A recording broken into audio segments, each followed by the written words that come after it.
എൻ്റെ ചെറുപ്പത്തിൽ ഞാൻ കേട്ടിട്ടുള്ള ഒരു കഥയാണ് ഇന്ന് ഞാൻ നിങ്ങളുമായിട്ട് പങ്കുവയ്ക്കാൻ പോകുന്നത്. ഈ കഥ കൊച്ചു കുട്ടികൾക്കുള്ള കഥയാണ്. അതായത് ഒരു വീട്, വളരെ നല്ലൊരു വീടാണ്, നല്ല സമ്പന്നതയുള്ള ഒരു വീട്.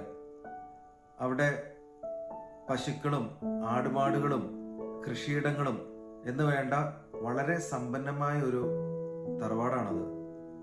ആ വീട്ടില് ഒരപ്പനുണ്ട്, ഒരമ്മയുണ്ട്, ഒരു കൊച്ചു മകനുണ്ട്. അവരുടെ കഥയാണ് ഞാൻ ഇന്ന് പറയാൻ പോകുന്നത്. അതുകൂടാതെ ആ വീട്ടിൽ മറ്റൊരാളുള്ളത് അവിടെ വീട്ടുജോലികൾക്കും മറ്റും സഹായിക്കാനായിട്ടുള്ള ഒരു സഹായക്കാരനാണ്.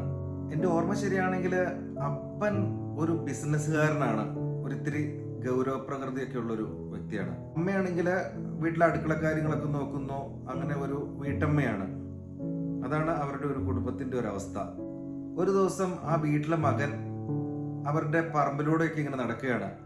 അവിടെ കുറെ കോഴികളൊക്കെ ഉണ്ട്. ആ കോഴികള് എന്തൊക്കെയോ കൊത്തിപ്പെറുക്കി തിന്ന് അതിങ്ങനെ നടക്കണു. അവനൊരു രസം തോന്നിയിട്ട് അവിടെ കിടന്ന കല്ലെടുത്ത് ആ കോഴികളുടെ കൂട്ടത്തിൽ ഒരു കോഴിക്കിട്ട് ഒരു ഒറ്റ ഏറ് വെച്ചു കൊടുത്തു. ഒരു കോഴി അപ്പം തന്നെ അവിടെ തലകറങ്ങി വീണു. അവൻ പെട്ടെന്ന് പേടിച്ചുപോയി. അവൻ ഇനി എന്താണ് ചെയ്യേണ്ടതെന്ന് അവന് യാതൊരു എത്തും പിടുത്തവും കിട്ടണില്ല. അവൻ പെട്ടെന്ന് തന്നെ ചുറ്റുമൊട്ടും നോക്കി, ആരെങ്കിലും കാണുന്നുണ്ടോ? ആരും കാണണില്ല. പെട്ടെന്ന് തന്നെ ഒരു കുഴി എടുത്തു, ഒരു ചെറിയ കുഴി, ഒരു കോലും കൊണ്ട് ഒരു ചെറിയ കുഴി എടുത്തു. അത് കഴിഞ്ഞാൽ കോഴീനെ അവിടെ കുഴിച്ചിട്ടു. എന്നിട്ട് ആരും അറിയാതെ കുറച്ച് കരിയിലെല്ലാം അതിൻ്റെ മേളില് ഇട്ട് അങ്ങനെ അവൻ വിചാരിച്ചു ആരും കണ്ടിട്ടില്ല, ഓക്കെ, കാര്യങ്ങളെല്ലാം ഓക്കെ, സേഫ്. അവൻ തിരിച്ച് വീട്ടിൽ പോന്നു.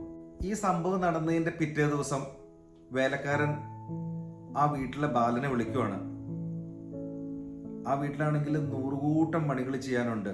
പാത്രം കഴുകാനുണ്ട്, തുണി കഴുകാനുണ്ട്, തറ തുടയ്ക്കാനുണ്ട് എന്ന് വേണ്ട ഒട്ടനവധി ജോലികളാണ് അവിടെ കിടക്കുന്നത്. ആ വേലക്കാരൻ ആ ബാലനെ വിളിച്ചിട്ട് പറഞ്ഞു, നീ പോയി ആ മിറ്റ അടിച്ചിട്ട് വരാൻ. അപ്പോൾ അന്നേരം ആ ബാലൻ ചോദിച്ചു, ഞാൻ എന്തിനാ മിറ്റ അടിക്കണേ? നിന്നെയല്ലേ ഇവിടെ ജോലിക്ക് വെച്ചിരിക്കുന്നത്, നീയല്ലേ അത് ചെയ്യേണ്ടതെന്ന് ചോദിച്ചു. അന്നേരം ആ വേലക്കാരൻ പറഞ്ഞു, നീ ഇന്നലെ കോഴിക്കിട്ട് കല്ല് വെച്ചെറിഞ്ഞതും കോഴി ചത്തതും നീ കുഴിച്ചിട്ടതും എല്ലാം ഞാൻ കണ്ടു. നിന്റെ അപ്പനോട് പറഞ്ഞാലുള്ള അവസ്ഥ എന്താണെന്ന് നിനക്കറിയാമല്ലോ. അതുകൊണ്ട് എത്രയും പെട്ടെന്ന് ഈ കാര്യങ്ങളൊക്കെ നീ ഇന്ന് തൊട്ട് എൻ്റെ കൂടെ ചെയ്യുക, നീയാണ് ഇനി ഇത് ചെയ്യേണ്ടത് എന്നുള്ള രീതിയിൽ ഈ വേലക്കാരൻ ആ വീട്ടിലെ ആ ബാലനോട് പറയുവാണ്. അന്ന് തുടങ്ങി ഇവൻ പറയുന്നത് എല്ലാ പണികളും ആ വീട്ടിലെ ബാലൻ അങ്ങനെ ചെയ്യുവാണ്. ഒരടിമ ചെയ്യണേ പോലെ, അടിമപ്പണി ചെയ്യണേ പോലെ ഈ വേലക്കാരൻ ഈ മകനെ കൊണ്ടാണ് എല്ലാ ജോലികളും ചെയ്യിക്കുന്നത്. ആ വീട്ടിലെ ബാലനാണെങ്കിൽ ഓരോ ദിവസവും ഇങ്ങനെ ക്ഷീണിച്ചു വരുന്നു.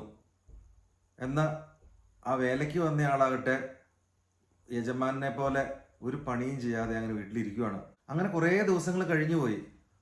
ഒരു ദിവസം അത്താഴമൂണൊക്കെ കഴിഞ്ഞ് അപ്പൻ അങ്ങനെ വിശ്രമിക്കുമ്പോൾ ഈ മോൻ പയ്യെ അടുത്ത് ചെന്നു. ഇവന് ഭയങ്കര പേടിയാണ് അപ്പൻ്റെ അടുത്തേക്ക് ചെല്ലാൻ. പ്രത്യേകിച്ച് ഇങ്ങനെ ഒരു തെറ്റുകട സംഭവിച്ചത് കാരണം അപ്പൻ്റെ അടുത്തേക്ക് ചെല്ലാൻ ഭയങ്കര പേടിയോടുകൂടിയാണ് നിൽക്കുന്നത്. അവൻ്റെ ഒച്ചയനക്കം കേട്ടപ്പോഴേ അപ്പന് തോന്നി അവൻ എന്തോ പറയാനുണ്ടെന്ന്. അപ്പൻ അവനെ അടുത്ത് വിളിച്ചു. വാ മോനെ, എന്തൊക്കെയുണ്ട് വിശേഷം, എന്താണ് നിനക്ക് പറയാനുള്ളത് എന്ന് ചോദിച്ചു. അപ്പം അവൻ ഏങ്ങലടിച്ച് കരഞ്ഞുകൊണ്ട് അവൻ പറഞ്ഞു, അപ്പൻ എന്നോട് ക്ഷമിക്കണം, എനിക്കിങ്ങനെ ഒരു തെറ്റ് പറ്റിപ്പോയി. ഞാൻ അറിയാതെ ഞാൻ അന്ന് ഒരു കല്ലുകൊണ്ട് ഇങ്ങനെ എറിഞ്ഞു, ഒരു കോഴി ചത്തുപോയി, ഞാൻ ഇങ്ങനെയെല്ലാം ചെയ്തു എന്ന് അപ്പനോട് തുറന്നു പറഞ്ഞു.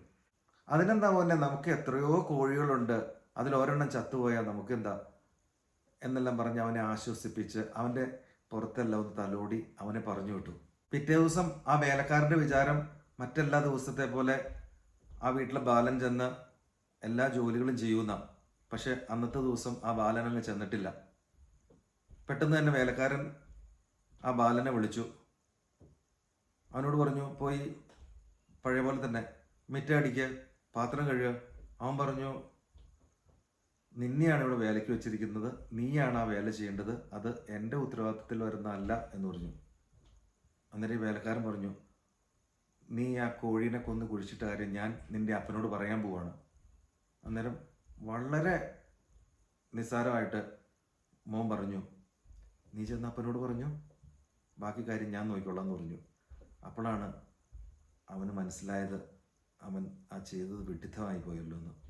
കാരണം വേലക്കാരൻ ചെന്ന് പറയുന്നതിന് മുമ്പേ മോൻ ചെന്ന് അപ്പനോട് ആ പറ്റിപ്പോയ തെറ്റ് ഏറ്റുപറഞ്ഞു, ക്ഷമിക്കണമെന്ന് പറഞ്ഞു. അതോടെ ആ വേലക്കാരൻ്റെ തന്ത്രം പൊളിഞ്ഞു. പ്രിയപ്പെട്ടവരെ, പിശാച് ദൈവസന്നിധിയിൽ അവകാശം പറഞ്ഞ് ചെല്ലുന്നതിന് മുമ്പായി നാം നേരത്തെ ചെന്ന് പറയുക, ഇന്നതിന്നത് സംഭവിച്ചു പോയി, എണ്ണി എണ്ണി ഏറ്റുപറയുക. വിശുദ്ധ വേദപുസ്തകം 1 യോഹന്നാൻ 1-ാം അധ്യായം 9-ാം വാചകം, നമ്മുടെ പാപങ്ങളെ ഏറ്റു പറയുന്നു എങ്കിൽ അവൻ നമ്മളോട് പാപങ്ങളെ ക്ഷമിച്ച് സകല അനീതിയും പോക്കി നമ്മെ ശുദ്ധീകരിക്കാൻ തക്കവണ്ണം വിശ്വസ്തനും നീതിമാനുമാകുന്നു. ദൈവ തിരുനാമം മാത്രം മഹത്വപ്പെടുമാറാകട്ടെ.